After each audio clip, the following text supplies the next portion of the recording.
بسم الله الرحمن الرحيم إنا أعطيناك الكوثر فصل لربك وانحر إن شانئك هو الأبتر بسم الله الرحمن الرحيم قل يا أيها الكافرون لا أعبد ما تعبدون ولا أنتم عابدون ما أعبد ولا أنا عابد ما عبدتم ولا أنتم عابدون ما أعبد لكم دينكم ولي دين صدق الله رب اشرح لي صدري ويسر لي أمري واحلل عقدة من لساني يفقهوا قولي قالوا سبحانك لا علم لنا إلا ما علمتنا إنك أنت العليم الحكيم اللهم ألهمنا مراشد أمورنا واعذنا من شرور أنفسنا ومن سيئات أعمالنا۔ اللہ تعالیٰ سے دعا ہے اللہ تعالیٰ ہم تمام کو قرآن اور سنت صحیح معنی میں پڑھنے کی توفیق عطا فرمائے، اس کے اندر تدبر اور تفکر اور فہم حاصل کرنے کی توفیق عطا فرمائے، اور قرآن اور سنت کے مطابق ہم اپنے اعمال کو سدھارنے کی توفیق عطا فرمائے، اور قرآن و سنت کے پیغام کو لے کر ساری دنیا کے چھپے چھپے میں کونے کونے میں دعوت و تبلیغ کی برکت سے تفاسیر اور خطابت کے ذریعے سے پہنچانے کے لیے اللہ ہمیں اور ہماری نسلوں کو سب کو قبول فرمائے۔ سورہ رحمان سے متعلق سورہ رحمان کے بارے میں حدیث میں ہے اِنَّ لِكُلِّ شَيْءٍ عَرُوسًا وَعَرُوسُ الْقُرْآنِ سورۃ الرحمان، ہر چیز کی ایک زینت ہے اور قرآن کی زینت سورہ رحمان ہے۔ سورہ رحمان پڑھنے سننے میں بھی بہت لذت آتی ہے، بہت مزہ آتا ہے۔ سورہ رحمان میں جنتیوں کا تذکرہ ہے، نعمتوں کا تذکرہ ہے، اللہ ہم سب کو سب جنت نصیب فرمائے۔ اس سے پہلی صورت میں سورہ واقعہ میں اللہ شروع میں فرماتے ہیں وَكُنْتُمْ أَزْوَاجًا ثَلَاثًا، قیامت کے دن جو ہے پوری انسانیت تین قسموں میں بٹ جائے گی، تین ہی قسم رہے گی۔ ایک ہے والسابقون السابقون اولئک المقربون، ایک ہے اصحاب المیمنہ، ایک ہے اصحاب المشأمہ۔ عرش کے سامنے جو ہوں گے وہ سابقین ہوں گے، اس میں پورے انبیاء علیہ السلام اور پورے صحابہ اور پچھلے شروع کی امت میں سے زیادہ لوگ ہوں گے، اور ہماری امت میں سے بھی ہوں گے لیکن کم ہوں گے۔ اللہ ہم سب کو وہ سابقین میں شمار فرمائے، دعا کرنا ہے ہم۔ سامنے جو ہیں وہ سابقین اولین ہوں گے، وہ اللہ سے بہت زیادہ مقرب ہوں گے۔ اور دوسرا درجہ ہے اصحاب المیمنہ، دائیں جانب والے، سب جنتی، عام جنتی سب اسی میں سے ہوں گے، کم از کم اللہ ہم نے اس میں بھی نصیب فرمائے۔ تیسری جو ہے قسم ہے اصحاب المشأمہ، یہ اصحاب الشمال، اس میں پورے کفار و مشرکین، پورے باقی یہود و نصارہ سب اس میں ہوں گے۔ اللہ ہمیں اور ہماری نسلوں کو سب کو جو ہے ان سے ہماری حفاظت فرمائے۔ یہ تین ہی قسم ہوں گے۔ اور سورہ واقعہ کی تفسیر میں مفتی شفیع صاحب لکھے ہیں جنت میں جو ہے 120 صف ہوں گے، 120 میں 80 صف جو ہے امت مسلمہ کے رہیں گے، ہماری امت مسلمہ محمد عربیہ صلی اللہ علیہ وسلم کی 80 صف ہوں گے۔ 120 میں اگر 80 نکال دیں گے تو ابھی 40 صف جو ہیں آدم علیہ السلام سے لے کر آدم علیہ السلام، اس کے بعد حضرت شیس علیہ السلام، اس کے بعد حضرت ادریس علیہ السلام، اور اس کے بعد حضرت نوح علیہ السلام، حضرت ہود علیہ السلام، حضرت صالح علیہ السلام، اور حضرت ابراہیم علیہ السلام، اسحاق علیہ السلام، اسماعیل علیہ السلام، حضرت یوسف علیہ السلام، حضرت ایوب علیہ السلام، حضرت ذوالکفل علیہ السلام، حضرت یسع علیہ السلام، حضرت حزقیل علیہ السلام، حضرت شمویل علیہ السلام، حضرت داؤد علیہ السلام، حضرت سلیمان علیہ السلام، حضرت زکریا علیہ السلام، حضرت یحییٰ علیہ السلام، اور بھی حضرت موسیٰ علیہ السلام، یونس علیہ السلام، اور حضرت عیسیٰ علیہ السلام. تقریباً اس میں 25 انبیاء علیہ السلام کا تذکرہ، اور بھی تفسیر میں چند انبیاء علیہ السلام کا تذکرہ ہے. تقریباً 1,23,999 ان سب انبیاء علیہ السلام ان کی امتوں کے لیے صرف 40 صف. قربان جائیے، میرے اور آپ کے آقا محمد عربی صلی اللہ علیہ وسلم ان کی امتوں کے لیے 80 صف ہوں گے. یہ معارف القرآن میں سورۃ الواقعہ کی تفسیر میں مفتی شفیع صاحب، مفتی اعظم، انہوں نے حوالے کے ساتھ یہ روایت نقل کی ہے. اللہ ہم سب کو امت مسلمہ میں اللہ ہمیں پیدا کیا ہے، اس کی ہمیں قدر کرنے کی توفیق عطا فرمائے. سورہ رحمان کے بارے میں ایک فضیلت بھی آپ سن لیجئے. اللہ والے فرماتے ہیں قرآن کی زینت سورہ رحمان ہے. اب ایک نوجوان لڑکے کی زینت کیا ہے؟ اچھی طرح اسے ایک لڑکی مل جائے نیک صالح. نیک صالح لڑکی کی لیے زینت کیا ہے؟ نیک صالح لڑکا مل جائے. اسی لیے اگر کسی کی شادی نہیں ہو رہی ہو، رشتہ بار بار دیکھنے کے بعد بھی نہیں مل رہی ہو، سورہ رحمان اگر 3 مرتبہ پابندی کے ساتھ روزانہ اگر پڑھیں گے، چاہے وہ لڑکا ہو لڑکی ہو، اللہ تعالیٰ اس کی برکت سے ان کو جو ہے لڑکا لڑکی عطا کرے. ہمارے گھروں میں جو بھی لڑکیاں ہیں بغیر شادی کے، اللہ ان کو نیک صالح جوڑا نصیب فرمائے. اس میں ایک لفظ اور ایک اللہ تعالیٰ کا نام آیا ہے، کل من علیہا فان ویبقى وجہ ربک ذو الجلال والاکرام. پھر آخری میں بھی تبارک اسم ربک ذی الجلال والاکرام. یہ جلال اور اکرام اللہ تعالیٰ کے دو نام ہیں. حدیث میں ہے الدو بیا ذی الجلال والاکرام، اللہ تعالیٰ کو تم پکارو یا ذی الجلال والاکرام کے ذریعے سے. عام طور پر ہمیں دعا میں یا اللہ، یا رحمان، یا رحیم، اے اللہ، یا مولا کریم سے بولتے ہیں. یا ذی الجلال والاکرام بہت کم بولتے ہیں. آج کے بعد سے عہد کرے، حدیث میں ہے اللہ تعالیٰ کے ناموں میں یا ذی الجلال والاکرام یہ دعا کے ذریعے سے مانگے گی تو دعا قبول ہوگی. اسی طرح اور ایک اللہ تعالیٰ کا نام، 2 نام ہیں، یا حی یا قیوم. الف لام میم اللہ لا الہ الا هو الحی القیوم. اسی طرح اللہ لا الہ الا هو، سورہ اس میں ہمارے آیت الکرسی میں بھی ہے حی اور قیوم. اللہ تعالیٰ کے 2 نام ایسے ہیں. علامہ ابن قیم رحمۃ اللہ علیہ فرماتے ہیں ان لہذین الاسمین تاثیرا عجیبا فی سرعت الدعوہ.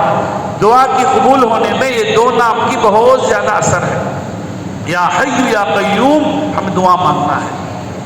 الغرض آج مختصر سے طور پر انشاءاللہ سورہ کوثر کے بارے میں آپ کے سامنے انشاءاللہ تفسیر آئے گی. سورہ کوثر قرآن کی چھوٹی چھوٹی سورتوں میں سے. کوثر کا معنی کیا ہے؟ کوثر بہت سے نام ہے، لڑکیوں کا نام بھی ہے، بعض جگہ لڑکوں کا نام بھی ہے. حدیث میں ہے کوثر کا معنی ایک حوض کا نام ہے، جنت میں حوض کوثر. اور اس کا ایک معنی ہے خیر کثیر، پوری نیکی بھر. اس کی کئی تفسیر ہیں. حکمت بھی اس کا معنی ہے، کیونکہ حکمت کو اللہ تعالیٰ فرمائے وَمَن یُؤْتَ الْحِکْمَةَ فَقَدْ أُوتِیَ خَیْرًا کَثِیرًا. جس کسی کو حکمت مل گئی خیر کثیر مل گئی. اس کی کئی تفسیر ہیں. مشہور تفسیر 2 ہیں. کوثر کے معنی ایک حوض کا نام ہے اور ایک خیر کثیر کا معنی. اللہ فرماتے ہیں ہم نے آپ کو کوثر عطا کیا اور اسی کی شکرانے کے طور پر آپ نماز پڑھیے اور آپ قربانی دیجئے. بلا شبہ آپ کا دشمن جو ہے وہ دم کٹا ہوا ہے، وہ جو ہے وہ ابتر ہے. اس کا شان نزول کیا ہے؟ اللہ کے نبی صلی اللہ علیہ وسلم دین کے خاطر کیسی تکالیفیں برداشت کی. حدیث میں ہے مجھے اس راستے میں اتنا زیادہ ڈرایا گیا جتنا کسی بھی نہیں ڈرا گیا. لقد اخفت فی اللہ ما اخیف احد مثلی. اور مجھے اتنی تکلیفیں دی گئی اتنی کسی کو تکلیف نہیں دی گئی. لقد اوذیت فی اللہ ما اوذی احد مثلی. اللہ کے نبی صلی اللہ علیہ وسلم کو عجیب عجیب طریقے سے تکلیف تھی. سورہ لہب میں بھی اس کا تذکرہ ہے. نبی صلی اللہ علیہ وسلم کے سگے چچا اور سگے رشتہ دار جو ہے بہت زیادہ تکلیفیں دی. رشتہ داروں کی طرف سے جب تکلیف آتی تو بہت زیادہ تکلیف ہوتی ہے. عاص بن وائل ایک بہت بڑا ایک مشرک تھا. اللہ کے نبی صلی اللہ علیہ وسلم کے جب قاسم رضی اللہ تعالیٰ عنہ ابراہیم رضی اللہ تعالیٰ پیدا ہوتی انتقال ہو گئے تو بہت زیادہ غم میں تھے. ابراہیم رضی اللہ تعالیٰ جب انتقال ہو گئے تو اللہ کے نبی صلی اللہ علیہ وسلم نے فرمایا آنکھوں میں آنسو ہے، دل میں غم ہے، مگر ہم وہی کہیں گے جو ہمارے رب کو پسند ہے. اگر بہت تکلیف میں تھے. ادھر کفار و مشرکین کیا کہے، یہ تو نبی صلی اللہ علیہ وسلم تو ابتر ہیں، مقطوع النسل ہیں، ان کی نسل نہیں چلتی، گھبرانے کی ضرورت نہیں ہے، ان کے اولاد بھی کون بھی نہیں ہے، سب ختم ہو جائیں گے، ہمیں ڈرنے کی بات نہیں. کو اللہ کے نبی صلی اللہ علیہ وسلم کو تانا دی. کتنی تکلیف ہوئی، پہلے ہی سے اولاد انتقال ہو گئے ہیں لیکن کفار و مشرکین کی طرف سے اس طرح کے تانے آ رہے ہیں. اور ایک روایت میں ہے کعب بن اشرف ایک یہودیوں کا بہت بڑا عالم تھا.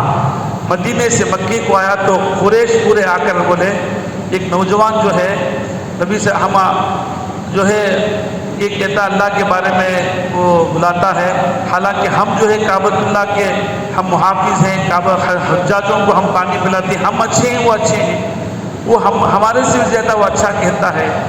تو کعب بن اشرف نے کہا تم اچھے ہو، وہ جو ہے ختم ہو جائے گا، کیونکہ اللہ کے نبی صلی اللہ علیہ وسلم کی شان میں گھستا ہے. تو اس وقت میں اللہ تعالیٰ یہ آیت اے نبی صلی اللہ علیہ وسلم آپ گھبرائیے نہیں، ہم آپ کو کوثر عطا کریں گے. کوثر ایک مرتبہ اللہ کے نبی صلی اللہ علیہ وسلم بیٹھے رہے تھے، اونگ آ گئی، پھر مسکرائے، اس وقت یہ سورت نازل ہوئی. حوض کوثر جو ہے یہ آسمان میں جتنے ستارے ہیں اس کی ستارے کے بقدر وہاں پیالے ہوں گے، بہت زیادہ وہاں کا پانی جو ہے شیریں ہوگا، اس کا اندازہ ہم نہیں لگا سکتے. ہر نبی کے ایک ایک حوض ہوں گے. اللہ کے نبی صلی اللہ علیہ وسلم کے حوض بہت عالی شان ہوں گے، لیکن اس وقت بھی فرشتے چند لوگوں کو دھکے دیں گے. اللہ کے نبی صلی اللہ علیہ وسلم پوچھیں گے کیوں تم دھکے دے رہے ہو، تو بولیں گے فرشتے آپ کے جانے کے بعد یہ نئی دین میں نئی بدعات و خرافات شروع کیے تھے، اس لیے دھکے سحقن کر. اللہ ہم سب کو سنت کے مطابق چلائے. دین میں بدعات و خرافات کرنے سے اللہ ہماری حفاظت فرمائے. کبھی کبھی ہمیں پتہ ہی نہیں چلتا دین میں بدعات و خرافات آ جاتی ہے. اس لیے علماء حق ماشاءاللہ ہمارے سامنے باقیات الصالحات ہے. بھی کل بھی دعا کیے تھے اعلیٰ حضرت عبدالوہاب صاحب رحمۃ اللہ علیہ یہاں بیٹھ کر جو ہے اپنے بچوں اپنے فرزند ارجمن حضرت ضیاء الدین رحمۃ اللہ علیہ کو مکے میں بھیجے پڑھانے کے لیے، اور اپنے داماد کو جو ہے عبدالرحیم حضرت کو دیوبند میں بھیجے تھے، دیوبند میں پڑھ کر آئے تھے. اور حضرت خادری بھی ہیں اور حضرت امداد اللہ مہاجر مکی رحمۃ اللہ علیہ کے پاس اگر چشتی بھی ہیں، اور فضل الرحمان گنج مرادہ کے پاس پڑھ کے نقشبندی بھی ہیں. تو الغرض ہمیں ان کی کتب خانہ یہاں ہے، ہمیں ان صحیح مسئلہ پوچھ کے کیا کیا چیز ہے وہ ہمیں صحیح عمل کرنے کی کوشش کرے، کیونکہ دین میں خرافات پیدا کریں گے تو حوض کوثر سے اللہ کے نبی صلی اللہ علیہ وسلم کے دربار سے فرشتے دھکا دیں گے. اللہ ہم سب کی حفاظت فرمائے. اللہ فرماتے ہیں ہم نے آپ کو حوض کوثر عطا کیا، آپ اسی کے شکرہ میں آپ نماز پڑھیے اور قربانی کیجیے. نماز کے ساتھ روزے کا تذکرہ قرآن میں ہے، لیکن یہ کفار و مشرکین جو ہے بہت سے جانوروں کو جو ہے یہ اپنے طرف سے وہ کر کے قربانی وہ بتوں کے نام پر کرتے تھے. اس لیے اللہ کے نبی نے اللہ نے فرمایا کہ تم جو ہے صحیح معنی میں تمہیں قربانی دیجیے. قربانی کا بھی اس میں تذکرہ ہے. تمہارا دشمن جو ہے وہ دم بریدہ ہے، دم کٹا ہوا ہے، اس کی نسل نہیں، تمہاری نسل تو بہت چلے گی. اگرچہ کہ روحانی نسل دختر کے اعتبار سے، بیٹی کے اعتبار سے 600 بیٹے تو کون بھی نہیں ہے وہ مصلحت سے، لیکن آج تک بھی اولادوں کے ذریعے سے جو فائدہ ہوگا وہ آج بھی ہم نام لیوا ہیں. آج بھی ہم نبی کریم صلی اللہ علیہ وسلم کا نام لیتے ہیں. ایمان کے جز ہیں وہ کروڑ لوگ. آج تک بھی قیامت تک بھی اللہ تعالیٰ نبی صلی اللہ علیہ وسلم کے نام دوبارہ ہر وقت ہم درود بھیجتے ہیں. آپ کے بغیر نماز ہماری مکمل نہیں ہے، کیونکہ ہر درد کی دوا ہے صلی علی محمد، تعویذ ہر بلا ہے صلی علی محمد، لا الہ الا اللہ نہیں محمد رسول اللہ بھی جز ہے۔ تو کفار و مشرکین اللہ کے نبی صلی اللہ علیہ وسلم کو تانا دیے، اللہ نے فرمایا ہم نے آپ کو کوثر عطا کیا، اور آپ نماز پڑھیے، آپ قربانی دیجئے، اور آپ کا دشمن وہ جو ہے وہ ختم ہو جائے گا۔ عاص بن وائل کو آج کوئی بھی نہیں جانتے، کعب بن اشرف کو کوئی نہیں جانتے، لیکن نبی کریم صلی اللہ علیہ وسلم کو سب لوگ، ہم کیا بلکہ مائیکل ہارٹ جو یہودی ہے وہ جو کتاب لکھا تو سب سے پہلے اللہ کے نبی صلی اللہ علیہ وسلم کا نام لکھا ہے۔ اللہ تعالیٰ ہم تمام کی طرف سے آقا کی روح مقدس پر اللہ اپنی شان نشان اللہ تعالیٰ جزائے جزیل عطا فرمائے، بہترین بدلہ عطا فرمائے۔ اللہ آپ ہم سب کو بھی ہر وقت سنت کی اتباع کرنے کی توفیق عطا فرمائے، ہر گناہوں سے بچائے، اور اللہ تبارک و تعالیٰ دعاؤں کا اہتمام کرنے کی توفیق عطا فرمائے۔ سورہ کافرون کے بارے میں بھی تفسیر ہے، انشاءاللہ کل بیان کریں گے۔ آج مختصر اس کی فضیلت سن لیجیے، حدیث میں ہے ایک صحابی اللہ کے نبی صلی اللہ علیہ وسلم سے پوچھے کہ میں رات میں سوتے وقت کیا پڑھوں؟ تو کئی اوراد ہیں، تقریباً مشکات میں 14 قسم کی دعائیں ہیں، ہم سے ایک یہ تھے گنے تھے، تو اس میں ایک روایت میں ہے سورہ کافرون پڑھ کر سو، کیونکہ اس میں شرک سے برات ہے۔ اور ایک صحابی جبیر بن مطعم سفر میں جاتے ہوئے اللہ کے نبی صلی اللہ علیہ وسلم سے پوچھے، اللہ کے نبی صلی اللہ علیہ وسلم نے کہا تم سفر میں جا رہے ہو، کیا تم چاہتے ہو کہ تمہیں پورے ساتھیوں میں تمہیں بامراد نفع کے ساتھ لوٹو؟ تو انہوں نے کہا کہ ضرور۔ تو اللہ کے نبی صلی اللہ علیہ وسلم نے کہا بسم اللہ الرحمن الرحیم پڑھ کر قل یا ایھا الکافرون پڑھو، پھر اذا جاء نصر اللہ والفتح پڑھو، پھر تبت یدا چھوڑ کر پھر قل اللہ احد پڑھو، پھر قل اعوذ برب الفلق پڑھو، قل اعوذ برب الناس پڑھو، پھر بسم اللہ پڑھو۔ بسم اللہ الرحمن الرحیم، پھر قل یا ایھا الکافرون، پھر بسم اللہ الرحمن الرحیم اذا جاء نصر اللہ، پھر بسم اللہ الرحمن الرحیم قل هو اللہ احد، پھر بسم اللہ الرحمن الرحیم قل اعوذ برب الفلق، پھر بسم اللہ الرحمن الرحیم قل اعوذ برب الناس۔ جبیر بن مطعم کہتے ہیں اللہ کے نبی صلی اللہ علیہ وسلم کے ارشاد میں اس پر عمل کرنے کے بعد میں بہت زیادہ میرے پاس میں خستہ حال تھا اور میرے پاس کچھ بھی سامان نہیں تھا، لیکن اس کے بعد میں بہت زیادہ اللہ تعالیٰ مجھے مال عطا کیا۔ اب ہم بھی بہت سے زیادہ سفر کرتے ہیں، یہ اگر پڑھ کر ہم جائیں گے تو اللہ تعالیٰ ہمیں بامراد لوٹائے۔ اور ایک حدیث میں ہے حضرت علی رضی اللہ تعالیٰ فرماتے ہیں ایک مرتبہ اللہ کے نبی صلی اللہ علیہ وسلم کو بچھو کاٹ دیا، بچھو بھی کاٹا، تو اللہ کے نبی صلی اللہ علیہ وسلم فوراً یہ کیا ایک پانی اور نمک لے کر قل یا ایھا الکافرون، پھر قل اعوذ برب الفلق قل اعوذ برب الناس پڑھ کر دم کر کے وہ جگہ لگائے تو اللہ تعالیٰ وہ اثر کو ختم کرتے۔ سورہ کافرون فجر کی سنتوں میں بھی پڑھتے ہیں اور وتر میں بھی پڑھتے ہیں۔ وتر میں کم از کم جو ہے تراویح کے بعد تو عام طور پر نہیں پڑھتے ہیں، کوئی ایک دو مرتبہ تو کم از کم کیا ہے سنت طریقے پر سبح اسم ربک الاعلیٰ قل یا ایھا الکافرون پڑھ لینا چاہیے تاکہ وہ سنت ادا ہو جائے۔ اللہ سے دعا ہے اللہ تبارک و تعالی ہم سب کو ہر وقت نبی کریم صلی اللہ علیہ وسلم کے نقش قدم پر چلنے کی توفیق عطا فرمائیں۔ اللہ تعالی ہم سب کو کہنے سننے سے عمل کرنے کی